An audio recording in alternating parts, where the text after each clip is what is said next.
So, ఇప్పుడు smoking and alcohol వల్ల గూడా క్యాన్సర్ ఒస్తది అనేది ఆ బాక్స్ మీద ఉంటది. మనకి యెస్. అవేర్‌నెస్ కూడా తీసుకొస్తున్నారు. ఎందుకొస్తుందంటారు? స్మోకింగ్ అండ్ ఆల్కహాల్ వల్ల ఎందుకొస్తుందంటారు సో, క్యాన్సర్? స్మోకింగ్‌లో అనేది చాలా రకాల కెమికల్స్ ఉంటాయి. హుహు. సో, సుమారు 5,000, 6,000 కెమికల్స్ ఉంటది.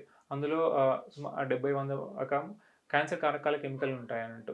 ఓకే. ఉదాహరణకి కొన్ని హెవీ మెటల్స్ అవ్వచ్చు, లెడ్, క్రోమియం అవ్వచ్చు, నైట్రోసమైన్స్ అని చెప్పి, హుహు. కొన్ని అరోమాటిక్ హైడ్రోకార్బన్స్ అని చెప్పి, ఇలా హుహు. ఫార్మాల్డిహైడ్ అని చెప్పి. సో, ఇలా పలు రకాల కెమికల్స్ అనేది ఉంటాయి. అవి ఏం చేస్తాయంటే మన బాడీలో ఎళ్ళినప్పుడు ఏమవుద్దంటే, మన కణాల్లోకెళ్ళి డీఎన్ఏ ఉంటుంది మనకి. హుహు. డీఎన్ఏని డ్యామేజ్ చేస్తా ఉంటుందన్నట్టు. ఓకే. సో, డ్యామేజ్ చేయడం వల్ల రిపీటెడ్‌గా మనం ఎక్స్‌పోజర్ వల్ల ఏమవుతుందంటే మ్యుటేషన్స్ ఉంటాయన్నట్టు. హుహు. మన బాడీ ఇనిషియల్‌గా ఏం చేస్తదంటే ఆ మ్యుటేషన్‌ని కరెక్ట్ చేసుకుంటా ఉంటాయన్నట్టు. But okay. కొన్ని తర్వాత ఎక్స్‌పోజర్ ఏమవుద్దంటే ఆ బిల్డప్ అవుతా ఉంటాయి మ్యుటేషన్స్ అనేది.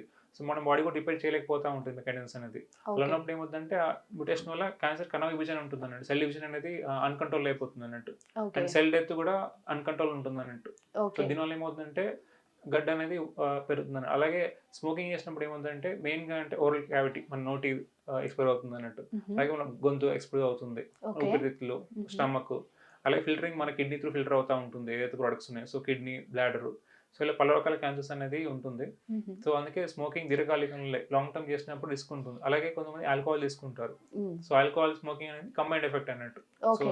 ఆల్కహాల్ ఏమవుతుందంటే అసిటల్డిహైడ్ అనే కెమికల్ ఉంటుంది. హుహు. సో, ఆ లివర్ నుంచి మెటబాలైజ్ అయితా ఉంటుందన్నట్టు. సో, హుహు. క్రోనిక్ ఏమవుతుందంటే లివర్ అనేది ఎఫెక్ట్ అవుతా ఉంటుంది మనకి. So, okay. ఏదైతే డ్రగ్స్ తీసుకుంటామో అది కూడా లివర్ నుంచి బయటికెళ్తా ఉంటాయన్నట్టు. ఇలా డబుల్ ఎఫెక్ట్ వల్ల రిస్క్ అనేది ఎక్కువగా ఉంటుంది చూస్తున్నాం. ఎస్పెషల్లీ ఇప్పుడు యంగ్ ఏజ్‌లో. ఓకే.